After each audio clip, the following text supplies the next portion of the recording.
আল্লাহর বিনা অনুমতিতে কেউ তোমার কোনো ক্ষতি করতে পারবে না। জোরে কোন সুবহানাল্লাহ। কেউ ক্ষতি করতে পারবে না। আবার নির্ধারিত সময় আসার আগে মৃত্যু তোমার হবে না। মৃত্যুর যখন নির্ধারিত সময় হবে তখনই মৌত হবে, এর আগে হবে না। আল্লাহ পাক বলেছেন ওয়ামা কানা লিনাফসিন আন তামুতা ইল্লা বিইذনিল্লাহি কিতাবাম মুআজ্জালা। আল্লাহ পাক বলেন আমার নির্ধারিত সময় আসার আগে 1 সেকেন্ড আগে মরবে না, 1 সেকেন্ড পরেও মরবে না। অনেকে বলে অমুকের অকাল মৃত্যু হয়েছে, বলে না, বলে কি না অকাল মৃত্যু হয়েছে, এটা বাজে কথা। কিসের অকাল মৃত্যু? কালেই মরছে, হায়াত ওখানেই শেষ। হায়াত থাকতে 1 সেকেন্ড আগে 1 সেকেন্ড পরে মৃত্যু হবে না। যখন নির্ধারিত সময় আসবে সেই সময় মরবে, এর আগে বা পরে মৃত্যু হবে না। মৃত্যু নির্ধারিত সময়ের আগে মরবে না মানুষ। বাহানায় হোক ওসিলায় হোক মরণ যেখানে আছে সেখানে যাওয়াই লাগবে। এই জন্যে কবি বলছেন দো চিজ আজ দো চিজ কাসাদ জোরে জোর একে আবেদানা দিগার খাকে গোর। দুটি জিনিস মানুষকে টানে, একটা হলো খাদ্য আর একটা হলো মৃত্যু। খাবার যেখানে আছে সেখানে যেতেই হবে, আর মৃত্যু যেখানে আছে সেখানেও যেতে হবে। কোরআনে কারিমে রব্বুল আলামিন বলেন কুল লাউ কুনতুম ফি বুয়ুতিকুম লাবারাজাল্লাযীনা কুতিবা আলাইহিমুল কাতলু ইলা মাদাজিহিম। আল্লাহ পাক বলেন হে নবী তুমি বলে দাও, তুমি শোনায় দাও, যাদের ভাগ্যে নিহত হওয়া আছে তারা যদি তাদের বিছানায় শুয়েও থাকে, প্রকোষ্ঠের ভিতরে থাকে, মৃত্যু সেখানে গিয়ে হাজির হবে, ওখানেই মৃত্যু হয়ে যাবে। মৃত্যুর সময় আসতে পরে মানুষকে মোটেই সময় দেওয়া হবে না। সময় যখন আসবে সময় মতো তাকে বিদায় নিতে হবে। সুতরাং ঈমান, আল্লাহর প্রতি ঈমান আনলে পরে মানুষের ভিতরে নির্ভীকতার সৃষ্টি হয়, সে কাউকে পরোয়া করে না আল্লাহ ছাড়া। চিল্লায় কর সুবহানাল্লাহ, আরো জোরে বলেন সুবহানাল্লাহ। সাহস, বুক ভরা সাহস তার মধ্যে আসবে। এরপরে আল্লাহর প্রতি ঈমান আনলে পরে আরেকটি উপকার মানুষের হয়, এটা হলো 4 নম্বর উপকার। এটা কয় নম্বর? 4 নম্বরের উপকার হলো আল্লাহর প্রতি মানসিক প্রশান্তি আসে। সেই মানসিক প্রশান্তিটা হলো এই ইমানদার কখনো হতাশ হয় না, ইমানদার কখনো হতাশায় ভোগে না, নিরাশায় ভোগে না। যেহেতু কোরআন শরীফের ভিতরে আল্লাহ পাক বলেছেন আল্লাহর রহমত থেকে কেবল কাফেররা ছাড়া আর কেউ নিরাশ হয় না। আল্লাহর রহমত থেকে নিরাশ হয় কারা? জোরে কোন কারা নিরাশ হয়? আর কেউ আল্লাহর রহমত থেকে নিরাশ হয় না। সুতরাং আল্লাহর প্রতি এই আশা, ভরসা, আল্লাহর প্রতি এ ধরনের একটি প্রশান্তি মনের মধ্যে থাকে, সে হতাশ হয় না। কারণ আল্লাহর প্রতি ঈমান আশায় তার বুক বেঁধে দেয়। আল্লাহ পাক কোরআনে কারীমের মধ্যে বলেছেন আল্লাযী খালাকানি ফাহুয়া ইয়াহদিন। আল্লাহ ইব্রাহিম আলাইহিস সালামের মুখ দিয়ে কথা বলেছেন। আল্লাহ হচ্ছেন তিনি যিনি আমাকে সৃষ্টি করেছেন আর আমার হেদায়েতের রাস্তাও তিনি দেখিয়ে দিয়েছেন। ওয়াল্লাযী হুয়া ইউতঈমুনি ওয়া ইয়াসকিন। আর আমি যখন ক্ষুধার্ত হই তিনি আমারে খাওয়ান, আর আমি যখন তৃষ্ণার্ত হই তিনি আমারে পান করান। কে খাওয়ান? কে খাওয়ান আর পান করান কে? আল্লাহ পাক বলেন ওয়াইদা মারিতু ফাহুয়া ইয়াশফিন। ইব্রাহিম আলাইহিস সালামকে দিয়ে আল্লাহ এই কথাও বলালেন আমি যখন অসুস্থ হই আমারে রোগ মুক্ত কে করে দেয়? বলেন না কে করে দেয়? আল্লাহ রাব্বুল আলামিন রোগ মুক্ত করে দেন। হযরত আইয়ুব আলাইহিস সালামের ঘটনা কোরআনে কারীমের মধ্যে আল্লাহ রাব্বুল আলামিন উঠায় দিয়েছেন, বলে দিয়েছেন যাতে করে মুমিনেরা মনের মধ্যে আল্লাহর প্রতি আশা ভরসা আনতে পারে। রোগ হয়েছে হযরতে আইয়ুব আলাইহিস সালামের। এত অসুখে রোগে শোকে আত্মীয় স্বজন স্ত্রী পুত্র পরিজন সব তারে ছেড়ে গেল, গায়ে পোকা হয়ে গিয়েছে। 1 বছর 2 বছর নয়, বছরের পর বছর ধরে রোগাক্রান্ত অবস্থায় আইয়ুব আলাইহিস সালাম আছেন। এবার সমস্ত শরীর ছেড়ে জিহ্বার মধ্যে পোকা হওয়া শুরু হয়ে গেছে। হযরত আইয়ুব আলাইহিস সালাম জিহ্বায় যখন পোকা শুরু হয়ে গেল, আল্লাহর দরবারে তখন তিনি ফরিয়াদ করে বলেছিলেন, রব্বুল আলামিন, সারা শরীরে পোকা ধরলো, শরীর জরা জরা হয়ে গেল, রোগে শোকে শেষ হয়ে গেলাম, কোনো শিকায়ত করি নাই, এবার তো কথা না বলে পারি না। মাবুদ, তুমি দয়া করে আমার জিহ্বায় পোকা দিও না, আমার জিহ্বাটা পোকা ধরেছে, দয়া করে পোকা জিহ্বায় দিও না, কারণ আমার জিহ্বায় যদি পোকা হয়ে যায় তাহলে তোমার মতো আল্লাহর জিকির আমি কি দিয়া করব? আমার জিহ্বাটা ভালো রাখবো আল্লাহ। হযরতে আইয়ুব আলাইহিস সালাম পড়েছিলেন, আন্নী মাসানিয়াদ-দুররু ওয়া আনতা আরহামুর রাহিমিন। আয় আল্লাহ, আমি রোগাক্রান্ত হয়ে পড়েছি আর তুমি তো রহমান রহিম। দোয়া মঞ্জুর হলো, আল্লাহ পাক আইয়ুব আলাইহিস সালামকে রোগ মুক্ত করে দিলেন। রোগ হলে পরে কে সেরে দেয়? কে সেরে দেয়? আল্লাহর প্রতি এই আশা, এই ভরসা, এই চিন্তা থাকতে হবে। আল্লাহ পাক বলেন, যখন আইয়ুব আমার কাছে দোয়া করলো, আমিও জবাব দিয়া দিলাম। কোন সুবহানাল্লাহ। আল্লাহ পাক বলেন, ফাকাশাফনা মা বিহি মিন দুররিন ওয়া আতাইনাহু আহলাহু ওয়া মিসলাহুম মাআহুম রাহমাতাম মিন ইনদিনা। আমি তার কষ্ট দূর করে দিলাম, তার হারানো স্বাস্থ্য ফিরিয়ে দিলাম এবং তার সাথী সঙ্গীদেরকে আমার পক্ষ থেকে আমার রহমত দিয়ে তার কাছে সব আবার আমি ফিরাইয়া দিলাম। সুতরাং মুমিন ব্যক্তি কখনো হতাশ হবে না। চতুর্দিকে দেখে বিপদ আর বিপদ, এই বিপদে সে হতাশ হয় না, আশায় বুক বেঁধে থাকে। নিরাশার আধারে তুমি হে আশার মূল, যেখানে বেরোবার কোনো পথ নাই সেখান থেকে পথ বের করে দেয় কে? চিল্লায় কোন কে দেয়? আমার আল্লাহ পাক। দেখেন হযরত ইউসুফ আলাইহিস সালাম হারায় গেলেন, মানে তার 11 ভাই ইউসুফ আলাইহিস সালামকে কুয়ার মধ্যে ফেলাই দিলেন। আর এসে তারা বলল যে ইউসুফ আলাইহিস সালামকে বাঘে খায়া ফেলেছে। এটা কি গল্প নাকি? এটা কোথায় আছে? কোরআন শরীফের মধ্যে আছে। ওই 11 ভাই মনে করেছিল ইউসুফ আলাইহিস সালামকে কুয়ার মধ্যে ফেলাই দিলাম, এ কুয়ার মধ্যে পচে মরবে, শেষ হয়ে যাবে। কিন্তু ওই 11 ভাই জানে না এটা কোনো কুয়া নয়, এটা হলো একটা সুড়ঙ্গ পথ, এটা হলো একটা টানেল। এক মুখে ইউসুফকে ফেলাই দিল 11 ভাই, কুয়ার আরেক মুখ থেকে আল্লাহ হযরত ইউসুফকে বের করে মিশরের সিংহাসনে বসায়া দিলেন। ওরা বুঝে না, তাই চিরকাল পাপীরা আল্লাহর বান্দাদেরকে, আল্লাহর দ্বীনের গোলামদেরকে অত্যাচার করে, মনে করে শেষ করে ভালাবো, কিন্তু শেষ আল্লাহর গোলামেরা হয় না, ওরাই শেষ হয়। নির্মূল যারা করতে চায় ওরাই নির্মূল হয়ে যায়। টিকে থাকে কে? আল্লাহর গোলামেরা। টিকে থাকে কে? আল্লাহর গোলামেরা টিকে থাকে। নির্মূলেরিয়া নির্মূলই হয়ে যায় সব সময়। ঠিক কিনা কন? জোরে বলেন ঠিক কিনা? ভাইরা আমার, হযরত ইয়াকুব আলাইহিস সালাম ছেলের চিন্তায় চিন্তায় চোখ দুটো অন্ধ হয়ে গেছে, কাঁদতে কাঁদতে চোখ অন্ধ হয়ে গেছে। কিন্তু হতাশ হন নাই, কারণ হতাশ হবে কেবলমাত্র কাফেরেরা। হতাশ হয় কারা?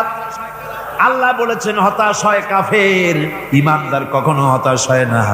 হযরতে ইয়াকুব আলাইহিস সালাম ছেলে হারাইয়া কি বলতেছেন শোনেন। আল্লাহ তার কথা কোরআনে কারীমের ভিতরে আল্লাহ কি সুন্দর করে উঠায়া দিয়েছেন। হযরত ইয়াকুব পড়তেছেন, ফাসাবরুন জামিলুন আসাল্লাহু আইয়াতিয়ানি বিহিম জামিআন ইন্নাহু হুয়াল আলিমুল হাকীম। ফাসাবরুন জামিল, ধৈর্য ধারণ করাই এখন আমার জন্য উত্তম। আমি এখন ধৈর্য ধারণ করব, হয়তো শীঘ্রই আল্লাহ আমার যাদের হারাইছি তাদের সকলকে আল্লাহ আমার কাছে ফিরিয়ে দিবেন। তিনি সুবিজ্ঞ, তিনি প্রচন্ড ক্ষমতার মালিক। আশায় বুক বেঁধে থাকলেন তিনি। আর ইউসুফ আলাইহিস সালাম আজকে প্রেসিডেন্ট, তিনি মিশরের কি তিনি 11 ভাই গেছে সেইখানে খাবার আনার জন্য। হযরত ইউসুফ আলাইহিস সালামের চিনতে কোনো কষ্ট হয় নাই, ওরা তো চেনে নাই, কিন্তু ইউসুফ আলাইহিস সালাম চিনে ফেলেছেন। হযরত ইউসুফ কোনো প্রতিশোধ নিলেন না। হযরত ইউসুফ পরিচয় দিলেন আর বললেন, ভয় পাইও না, খাদ্য তোমাদেরকে দিয়ে দিব। তোমাদের ব্যাপারে আমার বক্তব্য হচ্ছে, লা তাসরিবা আলাইকুমুল ইয়াউম, তোমাদের বিরুদ্ধে আমার কোনো ক্ষোভ নাই, বিদ্বেষ নাই, মাফ করে দিলাম। এই জামাটা নিয়ে যাও, আমার আব্বার জন্য এই জামাটা নিয়ে যাও। জামা নিয়ে যাচ্ছে মিশর থেকে। কোথায় কেনান, কোথায় মিশর? মিশর থেকে ইউসুফ আলাইহিস সালামের জামা নিয়ে ছেলেরা কেনানের দিকে যাচ্ছে। আর এদিকে হযরত ইয়াকুব বলতেছেন, আমি যেন আমার নাকের ভিতরে ইউসুফের গন্ধ পেতেছি। সুবহানাল্লাহ। জামা চলে এলো, চোখের উপরে তিনি রাখলেন, আল্লাহ চোখ ভালো করে দিল। সুবহানাল্লাহ। ভাইরা আমার, এই জন্য যারা আল্লাহর উপরে ভরসা করে, আল্লাহর ঈমান যাদের মধ্যে এসে যায়, ঈমান বিল্লাহর বড় উপকার হলো সে হতাশ হয় না। যত বড় বিপদ হোক হতাশ হয় না। দেখেন ইউসুফ আলাইহিস সালাম কি কেমন করে জুলাইখা ঘেরাও করে ফেলে দিয়েছে। দরজা বন্ধ, তালা বন্ধ, জানালা বন্ধ, সিটকানি মারা, খিল মারা, তালা দেওয়া, বেরোবার কোনো পথ নাই, চতুর্দিকে নগ্ন চিত্র। এবার জুলাইখার প্রবৃত্তিকে চরিতার্থ করতে হবে, খারাপ কাজ করতে হবে, বেরোবার পথ নাই। হযরত ইউসুফ আলাইহিস সালাম তিনি জানেন দরজা সব বন্ধ, পালাবার পথ নাই, কিন্তু আল্লাহ রাব্বুল আলামিনকে তিনি ভয় করলেন। যুবক মানুষ, আল্লাহ রাব্বুল আলামিনকে ভয় করলেন। রব্বুল আলামিনকে ভয় করে তিনি তালাবদ্ধ দরজার দিকে দৌড় মারলেন। রব্বুল আলামিন আপন কুদরতে সবগুলি দরজা খুলে দিলেন। ওয়া মান ইয়াত্তাকিল্লাহা ইয়াজআল লাহু মাখরাজা, যে ব্যক্তি আমারে ভয় করে, আমার পথে চলতে চায়, আমি রাস্তা খুলে দেই। সুবহানাল্লাহ। সুতরাং ঈমানে বুক বাঁধো, জওয়ানেরা, তরুণেরা, হতাশ হওয়ার কোনো কারণ নাই, আশায় বুক বেঁধে থাকো। আপনারা বলেন, এই পৃথিবীতে ইউনূস আলাইহিস সালাম যে বিপদে পড়ছিলেন, এর চাইতে বড় বিপদ পৃথিবীতে কিছু হতে পারে? আপনাদের চিন্তায় বুঝি পারে? এই দিকের লোকেরা কথাই কয় না। কি বলেন, পারে? এত বড় বিপদ চিন্তাও করা যায়। কোরআনে কারীমের মধ্যে আল্লাহ রাব্বুল আলামিন বলেন, ওয়াযান্নুন ইয যাহাবা মুগাদিবান ফাযান্না আন লান নাকদিরা আলাইহি। ইউনূস আলাইহিস সালামকে যখন মাছে গিলে ফেলে দিল, মাছ এবার পানির অতল তলদেশে চলে গেছে। মাছের পেটের ভিতরে দরজা নাই, জানালা নাই, ছিদ্র নাই, পালাবার কোনো পথ নাই। আছে? আছে। ফানাদা ফিল যুলুমাতি আন লা ইলাহা ইল্লা আনতা সুবহানাকা ইন্নী কুনতু মিনাজ জালিমিন। জানেন না এই দোয়া? পড়েন সবাই, লা ইলাহা ইল্লা আনতা সুবহানাকা ইন্নী কুনতু মিনাজ জালিমিন। হায় আল্লাহ, তোমার পবিত্রতা ঘোষণা করতেছি, তুমি ছাড়া কেউ নাই। আমার তো আর বাঁচার উপায় নাই, আমি আমার উপরে জুলুম করেছি, আর তোমার পবিত্রতা ঘোষণা করতেছি। জিকির করতেছেন তিনি মাছের পেটের মধ্যে বসে। আল্লাহ রাব্বুল আলামিন বলেন, ইউনূস আলাইহিস সালাম মাছের পেটের ভিতরে বসে যে চিৎকারটা মারলেন, দুনিয়ায় কোনো তার বন্ধু বান্ধবেরা শোনে নাই, কোন রাজা বাদশারা শোনে নাই। মাছের পেটের মধ্যে ফানাদা ফিল জুলুমাত, জুলুমাত হলো জমায় কাসির। এখানে তিনটা অন্ধকার ছিল। কয়টা অন্ধকার? একটা হলো মাছের পেটের অন্ধকার, একটা হলো রাতের অন্ধকার, আরেকটা হলো পানির অন্ধকার। ত্রিবিধ অন্ধকারের ভিতর থেকে ইউনূস আলাইহিস সালাম হতাশ হয়ে যান নাই, তিনি চিৎকার মেরে আল্লাহরে ডাক দিলেন। আল্লাহ কয়, আমি ডাক শুনছি, কেউ তোমার ডাক শুনে নাই, আমি তোমার আরশের মালিক, আমি আল্লাহ শুনতে পেয়েছি। শুধু শুনি নাই, জবাবও দিয়া দিলাম।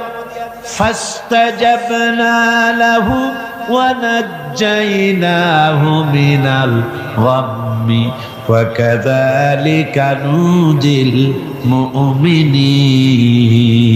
পড়েন না সবাই, ফাস্তাজাবনা লাহু ওয়া নাজ্জাইনাহু মিনাল গাম্মি ওয়া কাযালিকা নুজিল মুমিনিন। আমি আল্লাহ পাক বলেন, আমি ইউনূসের ডাক শুনলাম, ডাকের জবাব দিয়া দিলাম, আর মাছের পেটের ভিতরে বেদনার সৃষ্টি করে দিলাম। মাছ এবার ভেসে উঠলো। মাছের আর এখন কোন উপায় নাই বমি করা ছাড়া। মাছ কিনারায় চলে এলো, ইউনূসকে বমি করে ফেলে দিল। আল্লাহ কয়, শোনো দুনিয়ার মানুষেরা, শুধু ইউনূস আলাইহিস সালামকে নয়, ওয়া কাযালিকা, এইভাবে করে আমার মুমিন বান্দারা যদি বিপদে পড়ে আর আমারে ডাকে, আমি রব্বুল আলামিন এইরকম বিপদ দিয়া বাঁচায়া দেব। বিপদ থেকে বাঁচাবেন কে? সুতরাং গতকালকের মতো আবারও বলি, বিপদ আসতে পরে মুসলমানেরা মাজারে দৌড়ায় বেশি। কন নাউজুবিল্লাহ, জোরে কন নাউজুবিল্লাহ। বিপদ আসে আর মাজারে চলে যায়, যাইয়া সেখানে কাঁদে, মাজারের উপরে মাথা ঘা দিতে থাকে, পয়সা দেয়, মুনাজাত করে, কাঁদতে থাকে, মাজারওয়ালার কাছে বিপদ মুক্তি চায়। নাউজুবিল্লাহ পড়ে, আবারও কন নাউজুবিল্লাহ। বিশ্বাস করুন আমার ভাইরা, বিশ্বাস করুন, আল্লাহর কোরআন আমার হাতে। মাজারওয়ালার কাছে কামলে পড়ে ওই মাজারে যিনি শুয়ে আছেন, আল্লাহর কসম তার কোনো ক্ষমতা নাই আপনাকে বিপদ থেকে বাঁচাতে পারে। আছে ক্ষমতা? জোরে বলেন আছে। বিপদ থেকে বাঁচাবে কে? কে বাঁচাবে? আল্লাহ। আপনারা টাকা দেন আর ওই টাকাগুলি ওইখানে মাজারে বৈশা জনমের খাওয়া খায়। মাজারের পাহারাদার এক শ্রেণীর পান্ডারা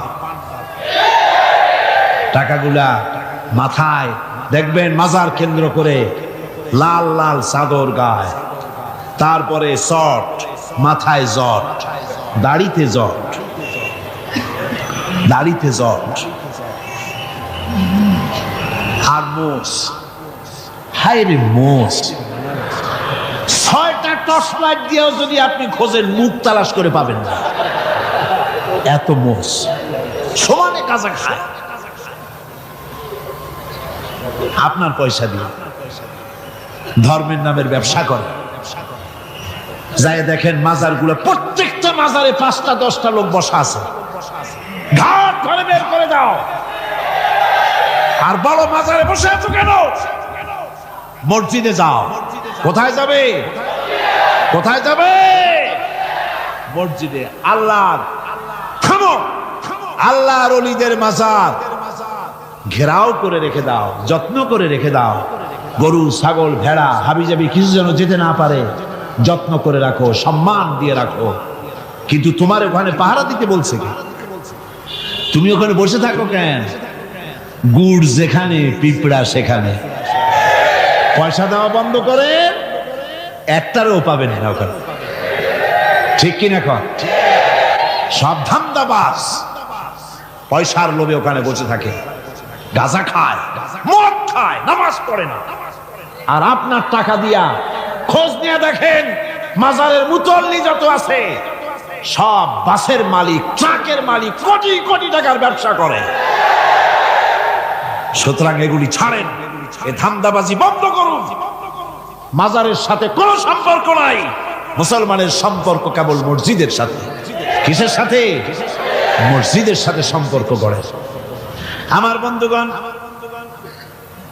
বিপদ আসলে পরে কবরের কাছে যাওয়া নয়, বিপদ আসলে পরে মসজিদে যান, 2 রাকাত কাজায়ে হাজাতের নামাজ পড়েন। রাসূলুল্লাহ পড়েছেন, কাজায়ে হাজাতের নামাজ পড়েন, সেজদায় পড়ে গিয়ে আল্লাহর কাছে কাঁদেন, আপনার বিপদ আল্লাহ রব্বুল আলামিন দূর করে দিবেন। আরে এমন আল্লাহরে ছুঁয়া কি যে বলবো, মানুষের যে কি হইছে। আমি সিলেটে দেখেছি শাহজালাল রহমতুল্লাহ আলাইহি, আল্লাহর ওলি, শাহ আমানত আল্লাহর ওলি, শাহ মাখদুম আল্লাহর ওলি। এই ওলিরা কোনদিন বলে যায় নাই যে আমার মাজারে পাহারা দিয়ে তোমরা টাকা আদায় করো। বলছে কেউ? শাহজালাল রহমতুল্লাহ আলাইহির মিশন কি ছিল আর এই পাগলেরা করে কি? হযরত শাহজালালের তরবারি আছে, আমি তরবারি দেখেছি, দোধারি তরবারি হাতে নিয়ে এসেছেন। এক হাতে ছিল তরবারি আর এক হাতে ছিল আল্লাহর কোরআন। যখন সিলেটে ঢুকলেন, গৌর গোবিন্দ তার সব তিনি আজান দেওয়ালেন। আজান শোনা মাত্র মূর্তিগুলো কাঁপতে লাগলো। গৌর গোবিন্দের কলজা গলার কাছে চলে আসছে, জিজ্ঞেস করছে ব্যাপারটা কি, এরকম হচ্ছে কেন? জ্যোতিষীরা বলল যবন এসেছে, মেলেচ্ছ এসেছে, আর উপায় নাই। শাহজালাল রহমতুল্লাহ আলাইহি তিনি বসলেন গেটের কাছে, এবার সব পালাচ্ছে। গৌর গোবিন্দ বলল সাপুরিয়াদের ডেকে যে আমারে একটা বাক্সের মধ্যে ভরিয়া সাপ বলে চালাই দিই, আমি সামনে পড়তে চাই না। ভয়তে কলজা গলার কাছে চলে আসছে, শুধু আজান শুনে। এরপরে লোক সব চলে যাচ্ছে, উনি দেখতেছেন যাও যাও যাচ্ছে সব। তারপরে ঝুড়িতে করে যাচ্ছে সাপুরিয়ারা, তোমাদের এর মধ্যে কি? সাপ, যাও যাও যাও। এরপরে বড় একটা বাক্স, ওইটার মধ্যে কি? কয় যে হুজুর আমরা সাপ খেলা দেখি, এর মধ্যে সাপ। নামাও, আমি সাপ খেলা দেখবো, নামাও ওটা।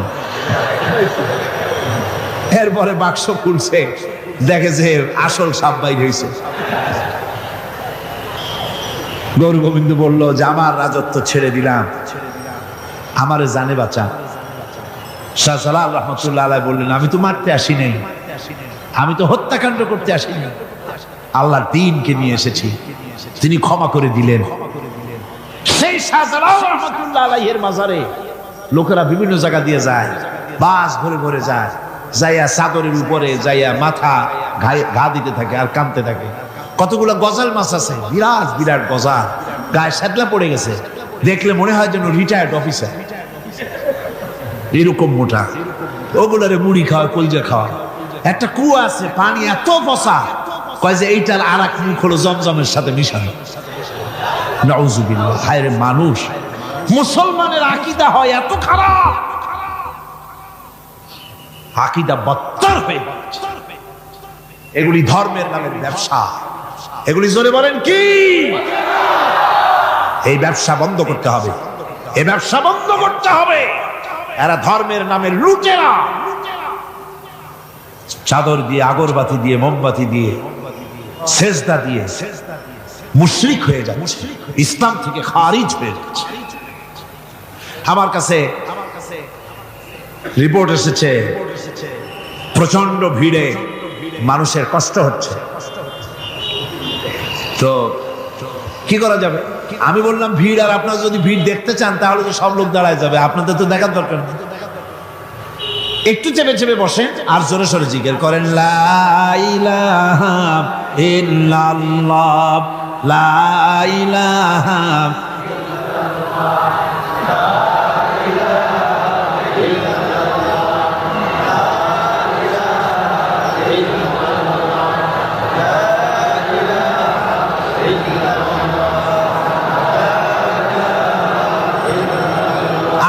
তো বসেই এগোতে পারতেন, দাঁড়ালে পরে ডিস্টার্ব হয়, হাঁটলে পরে ডিস্টার্ব হয়। নিজের কপালটারে খারাপ করেন না। এত সুন্দর আল্লাহর কথা শোনা থেকে নিজেকে মাহরুম করতে চেষ্টা করেন না। নিজেও শোনেন, অপরকেও শুনতে দেন। বসেন, মাজা ব্যথা করবে না, আল্লাহ মাজা ব্যথা ভালো বানায় দেবে যত সময় বসবেন। কোন আলহামদুলিল্লাহ। আপনারা বসছেন যে জায়গাটায়, এটা বেহেশতের টুকরা। এটা কি? এরা প্যারেড ময়দান নয়। মাজালিসুল ইলম হিয়া রাউযাতুম মিন রিয়াদিল জান্নাহ। হযরত আলী বলেছেন, যেখানে ইলম চর্চা হয়, কোরআন আলোচনা হয়, হাদিস আলোচনা হয়, সেটা কোনো সাধারণ জায়গা না, সেটা জান্নাতের টুকরা হয়ে যায়। জোরে কোন সুবহানাল্লাহ। কাজী বেহেশত থেকে শয়তানের জন্য বাইর করিয়া না দেয়, সতর্ক থাকেন। শয়তান কি চায় যে আপনি সারাক্ষণ শোনেন? কি কোন চায়? চায় না। শয়তানের খপ্পরে পড়েন, বসেন আর শোনেন। ঈমানদার যখন বিপদে জর্জরিত হতে থাকে, তখন সে ভেঙে পড়েন। তখন অন্ধকারে, বিপদের অন্ধকার বিদীর্ণ করে আলোর এক প্রভা তার চোখের সামনে উদ্ভাসিত হয়ে ওঠে। সেটা কি? সেটা হলো আল্লাহ রাব্বুল আলামিনের বাণী, فإن مع العسر يسرا إن مع العسر يسرا। আল্লাহ পাক বলেন, জেনে রাখো, দুঃখ এবং কষ্টের সাথে রয়েছে সুযোগ আর সুবিধা, আর অসচ্ছলতার সাথে রয়েছে উদার সচ্ছলতা। জোরে কোন সুবহানাল্লাহ। কাজে ভয় পাওয়ার কারণ নাই, হতাশ হওয়ার কারণ নাই। মন আশায় বুক বেঁধে রাখো। গুনাহ করেছো, হতাশ হয়ো না। যুবকদের গুনাহ করা স্বাভাবিক। ইউনিভার্সিটির ছাত্র, কলেজের ছাত্র, প্রফেসর, শিক্ষক, অফিসার ঘুষ খেয়েছেন, জিনা করা হয়েছে, মদ খাওয়া হয়েছে, মিথ্যা কথা বলা হয়েছে, যাই কিছু করেন না কেন, ভয় পাওয়ার কারণ নাই, নিরাশ হওয়ার কোনো দরকার নাই। আল্লাহ পাক ডেকে বলেছেন, قل يا عبادي الذين اسرفوا على أنفسهم لا تقنطوا من رحمة الله। আরে আমার আল্লাহর মতো এত ভালো আর কেউ আছে? এত দরদ আর কারো আছে? আমার আল্লাহ বলেন, ও নবী, আপনি শোনায় দেন, হে আল্লাহর বান্দারা, তোমরা যারা নিজেদের উপরে বাড়াবাড়ি করেছো, নিজেদের উপরে জুলুম করেছো, অত্যাচার করেছো, আমি আল্লাহর রহমত থেকে নিরাশ হয়ে যেও না। মানুষ যদি অপরাধ করে, বাপের সাথে অপরাধ করেছে, মায়ের সাথে অপরাধ করেছে, মা বাবা সন্তানের চাইতে এত বড় কল্যাণকামী তো আর কেউ নাই, কিন্তু মা বাবা কোনোদিন বলে না, আয় আমার ছেলে তোরে মাফ করে দেই, এরকম বলে নাকি? মন চায় ছেলে যদি মাফ চাইতো, খুশি হয়ে মাফ করে দিতাম, কিন্তু কেন যে আসে না, ডাকে না যে আয় মাফ করে দেই। মা বাপ আপনাকে এত ভালোবাসে, সেই মা বাপও আপনাকে বলে না যে আয় মাফ করে দেই। আমার আল্লাহ হচ্ছেন এমন আল্লাহ, আল্লাহ রাব্বুল আলামিন ডাকেন, এ বান্দা, খুন করেছিস ফিরে আয়, জিনা করেছিস ফিরে আয়, হত্যা করেছিস ফিরে আয়, চুরি করেছিস ফিরে আয়, কুফরি করেছিস ফিরে আয়, সুদ খেয়েছিস, ঘুষ খেয়েছিস, মদ খেয়েছিস ফিরে আয়। এসে আমার দরবারে চোখের পানি ফেল, আমার দরবারে কাঁদাকাটি কর। ইন্নাল্লাহা ইয়াগফিরুয যুনুবা জামিআ ইন্নাহু হুয়াল গফুরুর রহিম। আমার দরবারে চোখের পানি ফেলে কাঁদ, আমি রব্বুল আলামিন জিন্দেগীর গুনাহ মাফ করে দেব। সুবহানাল্লাহ কোন, সুবহানাল্লাহ কোন। আমার কাছে কাঁদ, চোখের পানি ফেল। আল্লাহ রাব্বুল আলামিনের কাছে বান্দার দুইটা ফোঁটা বেশি প্রিয়। একটা হলো জিহাদের ময়দানে যে রক্ত ফোঁটা দেওয়া হয়, এটা আল্লাহর কাছে প্রিয়। আর আল্লাহর ভয়তে গুনার জন্য লজ্জা করে অনুশোচনা করে বান্দা যখন চোখের পানি ছেড়ে দেয় আল্লাহর কাছে এটা অত্যন্ত প্রিয়। নবীজি বলেছেন, বান্দা যখন গুনার ভয়তে, আল্লাহর ভয়তে, জাহান্নামের ভয়তে অনুশোচনা করে যখন চোখ দিয়া পানি ছেড়ে দেয়, ওই চোখের পানি নাকের অর্ধেক আসতে না আসতে আল্লাহ রব্বুল আলামিন বান্দারে মাফ করে দেন। আল্লাহ বরদাস্ত করতে পারেন না যে বান্দা কান্দু। আমার ভাইরা, আল্লাহ রহমত, এই পৃথিবীতে আল্লাহর রহমতকে 100 ভাগ করা হয়েছে। আল্লাহ রহমতের কত ভাগ? এই 100 ভাগের 1 ভাগ সারা পৃথিবীতে ছড়াই দেওয়া হয়েছে। আর 99 ভাগ কার কাছে? আল্লাহর কাছে। একটা ভাগ দুনিয়া ছড়ানো হয়েছে আদম আলাইহিস সালাম থেকে নিয়ে এই পর্যন্ত, এখান থেকে নিয়ে কিয়ামত পর্যন্ত পৃথিবীতে যত মানুষ আসবে, যত প্রাণী আসবে, তাদের মধ্যে প্রাণী জগতেও গাভী তার বাছুরকে ভালোবাসে ঠিক কিনা, হাতি তার বাচ্চাকে ভালোবাসে ঠিক কিনা, মুরগি তার বাচ্চাকে ভালোবাসে কিনা, প্রত্যেক মাই তার সন্তানকে ভালোবাসে মানুষের মতো। এই ভালোবাসা, স্নেহ, এই মমতা, এই করুণা, এই মহব্বত একটা ভাগ দুনিয়ায় দেওয়ার পর আপনি আর আমি যতটুকুন ভাগে পেয়েছি সেই মহব্বত, স্ত্রীর মহব্বতে অস্থির, মায়ের মহব্বতে অস্থির, সন্তানের মহব্বতে অস্থির। এখন চিন্তা করেন, একটা ভাগ সারা পৃথিবীতে বিতরণ করার পর যেটুক পেয়েছি তাতে যদি এত মহব্বত হয়, তাহলে এর 99 ভাগ মহব্বত যে আল্লাহর কাছে জমা আছে, এই বান্দার জন্য তার কত মহব্বত, এই বান্দার জন্য কত করুণাতা, কত মহব্বত, কত দয়াতা। এজন্য আল্লাহ রাব্বুল আলামিন বলেছেন, নাব্বি ইবাদি আন্নি আনাল গফুরুর রহিম। ও আমার নবী, সুসংবাদ দিয়ে দাও, বান্দাদেরকে শোনায় দাও যে আমি আল্লাহ তাআলা ক্ষমাশীল আর দয়াবান। হুজুর কাঁদতেছিলেন, হযরত ওমর রাদিয়াল্লাহু তাআলা আনহু এসে দেখেন হুজুর একা কাঁদতেছে। হুজুর জিজ্ঞেস করছেন, হযরত ওমর জিজ্ঞেস করলেন, হুজুর আপনি কাঁদেন কেন একা একা? হযরত ওমর বলেন, আমি যখন প্রশ্ন করলাম নবীজি বললেন, আমার কাছে কিছু আগে জিবরাইল এসেছিলেন, জিবরাইল এসে আমাকে বললেন আল্লাহ পাক বলেছেন, হে আমার নবী, ইসলামের ভিতরে থেকে যে সমস্ত মানুষগুলো ইসলামের ভিতরে থেকে চুল আর দাড়ি পাকায় দিছে, কিয়ামতের দিন এই লোকগুলারে আমি শাস্তি দিতে আমার শরম হবে। হযরত ওমর বলেন, হুজুর উম্মতের জন্য কত বড় খোঁজ খবর এটা, আর আপনি কাঁদতেছেন। হুজুর বলেন, ওমর তুমি জানো না আমার কান্নার কারণ ভিন্ন। আমার কান্নার কারণ হলো যে আল্লাহ রাব্বুল আলামিন কিয়ামতের দিন দাড়ি চুল পাকা বান্দারে শাস্তি দিতে শরম করবেন। সেই দাড়ি চুল পাকা বান্দাগুলি আল্লাহর সাথে নাফরমানি করতে শরম করে না। আমি এই লজ্জায় কাঁদতেছি। ভাইরা, হুজুর আল্লাহ পাক বলেন, ও আমার নবী, রাতের আধারে যখন একটা বুড়া আমার দরবারে হাত উঁচু করে, একটা বুড়া মানুষ রাতের আধারে যখন আমার দরবারে হাত উঁচু করে আর যখন বলতে থাকে, রব্বুল আলামিন আমার পেছনের জীবনটা বড় খারাপ করেছি, এমন কোন কাজ জীবনে করি নাই যা তোমার কাছে কিছু দাবি করতে পারি, সব রকমের নাফরমানি করেছি, আজ আমি বুড়া হয়ে গেছি, কামাই করতে পারি না, ছেলে আমাকে চোখে দেখতে পারে না, পুত্রবধূ আমাকে ঘরে জায়গা দেয় না, আমার স্ত্রী আমাকে দেখতে পারে না, রোজগার করতে পারি না, হাঁটতে পারি না, চলতে পারি না, সবার কাছে আমি তিতা হয়ে গেছি, আমি দাঁড়াতে পারি না, কোমরে ব্যথা পাই, হাঁটুতে ব্যথা পাই, চলতে পারি না, কানে শুনতে পাই না, চোখে দেখতে পারি না, আর তোমার কাছে কিছু চাইয়া নেব এমন ভালো কাজও করি নাই। এইভাবে যখন বান্দা কাঁদতে থাকে আমার দরবারে, ও আমার হাবিব আমার রহমতের দরিয়ায় জোশ মেরে যায়, আমার শরম হয় এই বুড়াটারে কেমনে খালি হাতে ফিরাইয়া দেই।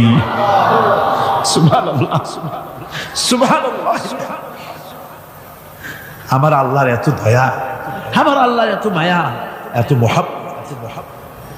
আমার আল্লাহ রাব্বুল আলামিন বলেন, وَإِذَا سَأَلَكَ عِبَادِي عَنِّي فَإِنِّي قَرِيبٌ। ও আমার হাবিব, আমার বান্দা আমার ব্যাপারে প্রশ্ন করে, আমি বান্দার একদম নিকটে। কোরআন শরীফের ভিতরে যত জায়গায় রাসূলকে বলা হয়েছে সুয়ালের কথা, আপনাকে প্রশ্ন করা হয়, আল্লাহ তার জবাব কুল এই কথা বলে জবাব দিয়েছেন। যত জায়গায় সুয়াল এসেছে, যেমন কোরআনে কারীমের মধ্যে আল্লাহ পাক বলেন ওয়ায়াসআলুনাকা আনিল মাহিদ, মেয়েদের হায়েজ সম্পর্কে জিজ্ঞাসা করা হয়, কুল হিয়া আযা, হে নবী আপনি বলুন। এভাবে করে কুল দিয়ে জবাব দেওয়া হচ্ছে। আবার প্রশ্ন করা হচ্ছে ওয়ায়াসআলুনাকা আনিল আনফাল, এই গনিমতের মাল সম্পর্কে হুজুর আপনাকে, হে নবী আপনাকে প্রশ্ন করা হয়। আল্লাহ কুল দিয়া জবাব দিলেন, আল্লাহ বলেন আপনি বলেন। ওয়ায়াসআলুনাকা আনিল খামরি ওয়াল মাইসির, আল্লাহ পাক বলেন নবী আপনারে প্রশ্ন করা হয় কুল ফীহিমা ইসমুন কাবীর, আল্লাহ কুল দিয়া বললেন তুমি বলো। আবার বলা হলো ওয়ায়াসআলুনাকা আনিল আহিল্লা কুল হিয়া মাওয়াকিতু লিন্নাস, নবী আপনাকে প্রশ্ন করা হয় চাঁদের ক্রমবর্ধমান এবং ক্রমহ্রাস, এই যে বাড়ে আর কমে, পূর্ণিমা হয় অমাবস্যা হয়, কেন হয় আপনি বলুন। কুল, আপনি বলেন এটা আমি অক্ত এবং সময়, বছর আর দিন গণনা করার জন্য পৃথিবীবাসীদের জন্য বিনা পয়সায় একটা ক্যালেন্ডার বানাইয়া আকাশে ঝুলাই রেখেছি। এভাবে যত জায়গায় এসেছে আপনাকে প্রশ্ন করা হয়, তত জায়গায় আল্লাহ জবাব দিয়েছেন কুল আপনি বলেন।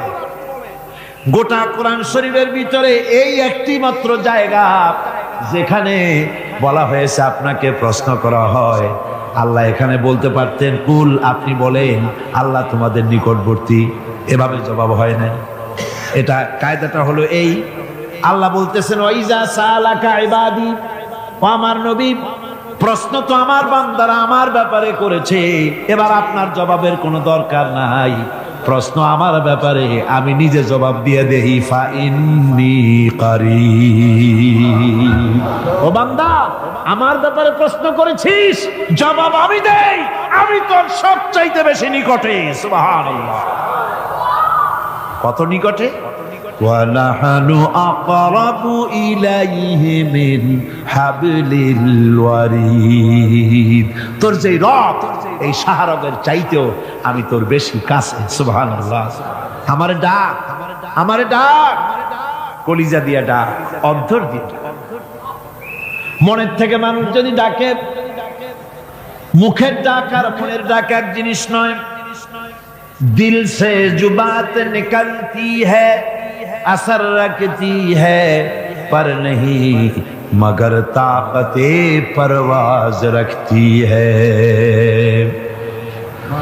দিল থেকে যে কথা বেরোয় তা প্রভাব বিস্তার করে, ডানা নাই কিন্তু ওড়ার ক্ষমতা রাখে। মনের কথাই ভিন্ন, মন থেকে, দিল থেকে, কলিজা থেকে, অন্তরের গভীর কন্দর থেকে মুহাব্বতের সাথে কেউ যদি একবার বলে আল্লাহ, বলেন আল্লাহ, আল্লাহ, আল্লাহ, আল্লাহ রাব্বুল আলামিন বলেন অন্তরের অন্তঃস্থল থেকে একটি বার যদি বান্দা বলেন আল্লাহ, আল্লাহ বলেন 70 বার সাড়া দিয়া জিজ্ঞেস করি বান্দা কি চাও, আমি তোমার কাছে আছি।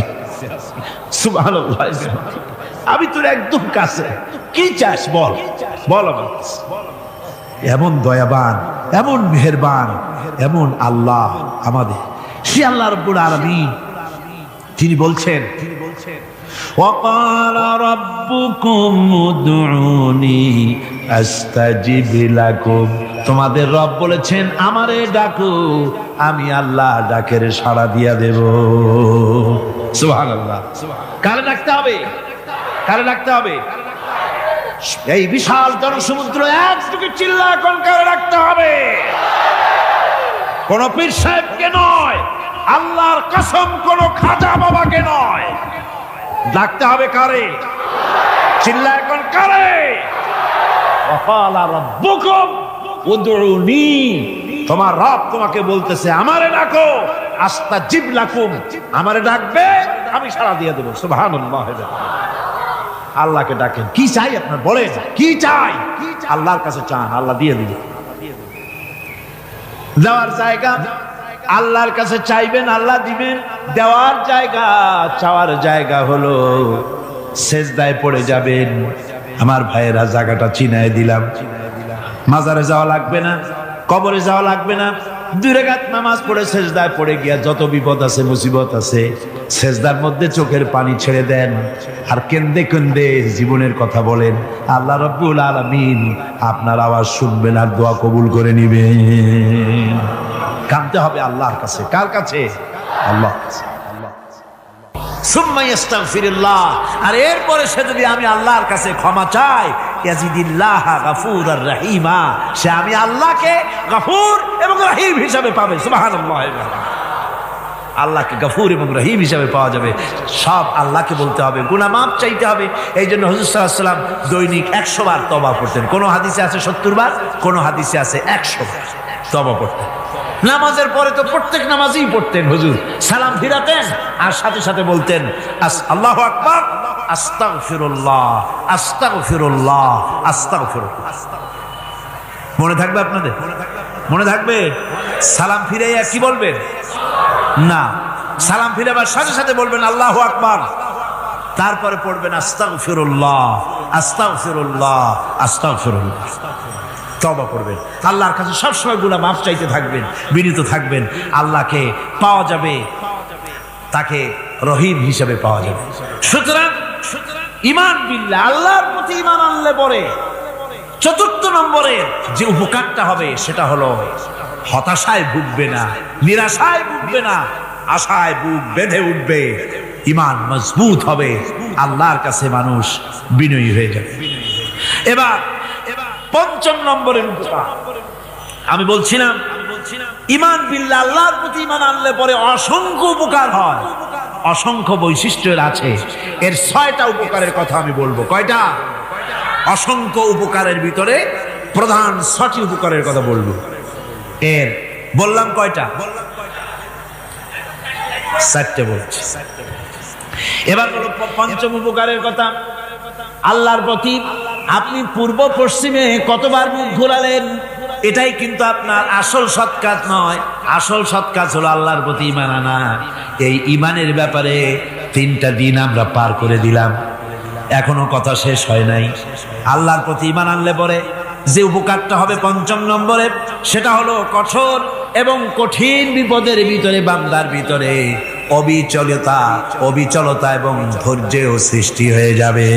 আলহামদুলিল্লাহ।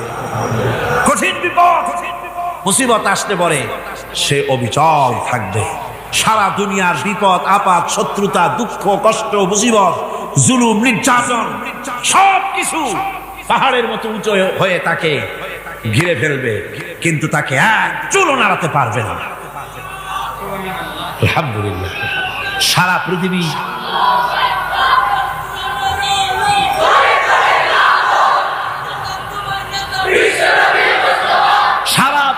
একদিকে আর সে একা একদিকে থাকবে। বিরোধিতা তো হবেই, বিপদ তো আসবেই। কবি বলতেছেন, সাথে জাকা রহা হ্যায় আজল সে তা ইমরোজ, সাথে জাকা রহা হ্যায় असल से ता इमरोज चरागे मुस्तफावी से शरारे बुलहबीस। সে আগমন কাল থেকে শুরু করে মুস্তাফা সাল্লাল্লাহু আলাইহি ওয়াসাল্লামের দীপ শিখার সাথে আবু জেহেল, আবু লাহাবের অগ্নিস্ফুলিঙ্গের টক্কর লেগেই আছে। রাসূলুল্লাহ আল্লাহর দেওয়া এই বিধান, এই দ্বীনের বাতিটা টিম টিম করে জ্বলেছে। আর গোরকি, টর্নেডো, হাজার হাজার মাইল বেগে হ্যারিকেন এসেছে, গোরকি এসেছে, টর্নেডো এসেছে, টাইফুন এসেছে, কিন্তু এই আলো নিবাইতে পারে নাই। সুবহানাল্লাহ। এই আলো নিবাতে পারে নাই। এই শত্রুতা চিরকালে নিবাতে পারবে না। কারণ হচ্ছে আল্লাহ রাব্বুল আলামিন বলেছেন, ইউরিদুনা লিইউতফিউ নূরাল্লাহি বিআফওয়াহিহিম ওয়াল্লাহু মুতিম্মু নূরিহি ওয়ালাউ কারিহাল কাফিরুন। ওরা চায় মুখের ফু দিয়ে আমার আলোকে নিভিয়ে দেবে, কিন্তু আমি আমার আলোকে পূর্ণতা দান করব। তাতে কাফের বেঈমানদের কলজায় যত জ্বালা যন্ত্রণা হোক, আমার দিন কেউ মিটাই দিতে পারবে না। সুবহানাল্লাহ। সুতরাং বিপদে অবিচলতা আসবে, সে অটল হবে, মজবুত হবে। কোরআনে কারীম বলতেছে, ওয়া কাযালিকা জাআলনা লিকুল্লি নাবিয়্যিন আদুওয়াম মিনাল মুজরিমিন। এই পৃথিবীতে এমনি করে আমি সকল নবীদের শত্রু বানিয়েছি, সব পাপিষ্ঠ অপরাধীদেরকে। নবীদের সাথে বিরোধিতা করেছে কারা? পাপিষ্ঠরা, অপরাধীরা। আজও খুঁজে দেখেন, আজও ইসলামী আন্দোলনের বিরোধিতা যারা করে সবগুলি কি পাপিষ্ঠ? সত্য কি না কর? ইসলামী আন্দোলনের বিরোধিতা যারা করে হিসাব করে, চোখ দিয়ে তাকায় দেখেন, খুঁজে দেখেন তাদের নামগুলি। মদখোর, জিনাকার, বদমাশ, চোর, হাইজাকার, বেনামাজি, লুটেরা, মিথ্যাবাদী, সবচাইতে সমাজের নিকৃষ্ট লোকগুলি ইসলামের বিরুদ্ধে করে।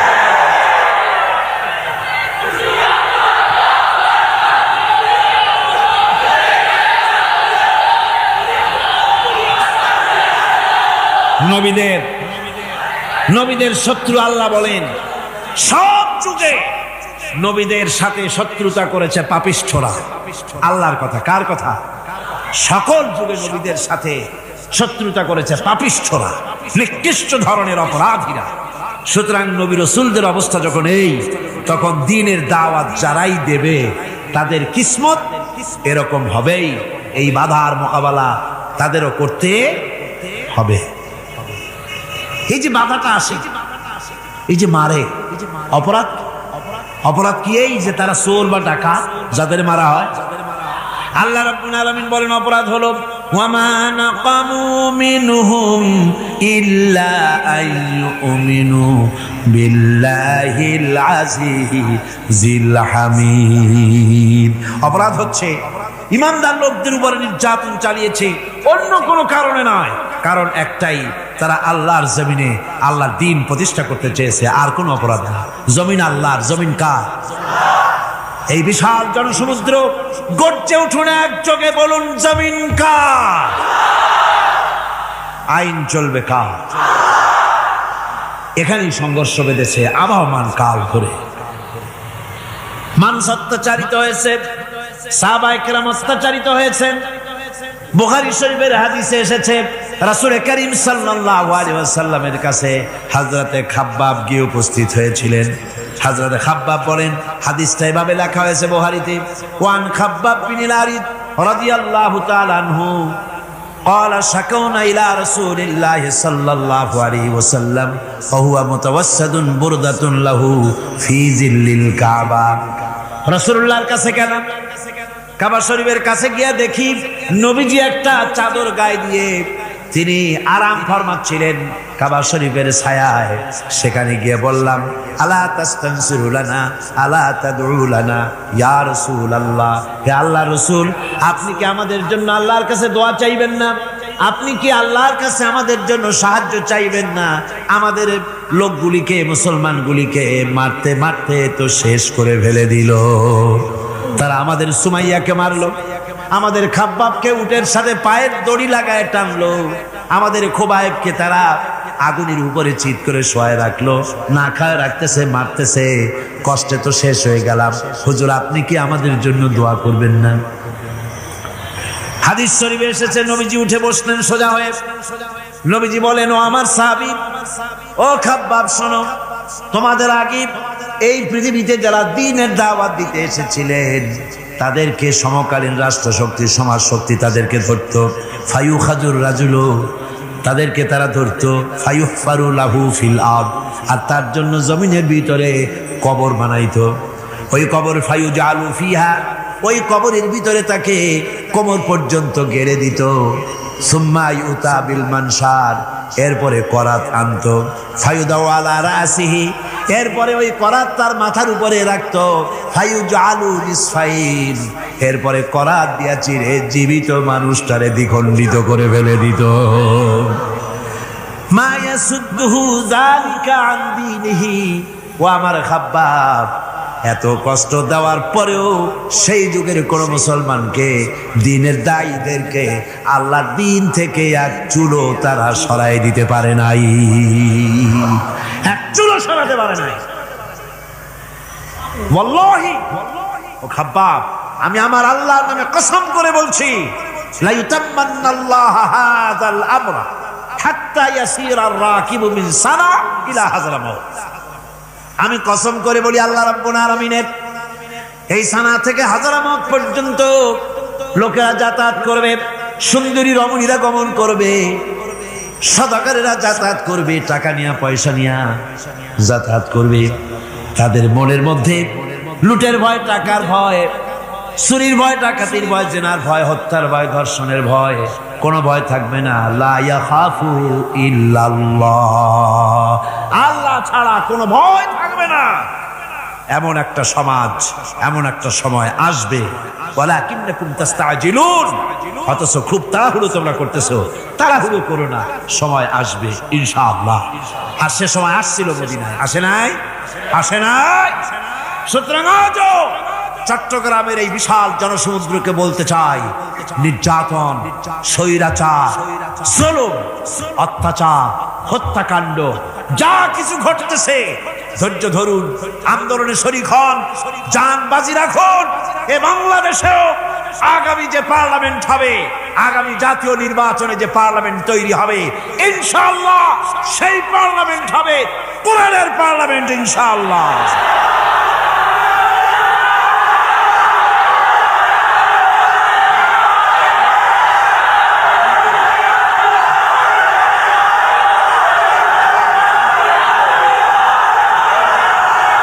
আমার ভাইয়েরা, আমার বন্ধুগণ, কঠিন বিপদে অবিচলতা এবং ধৈর্যের দৃষ্টান্ত রেখে গেছেন আম্বিয়া আলাইহিমুস সালাম। সুবহানাল্লাহ।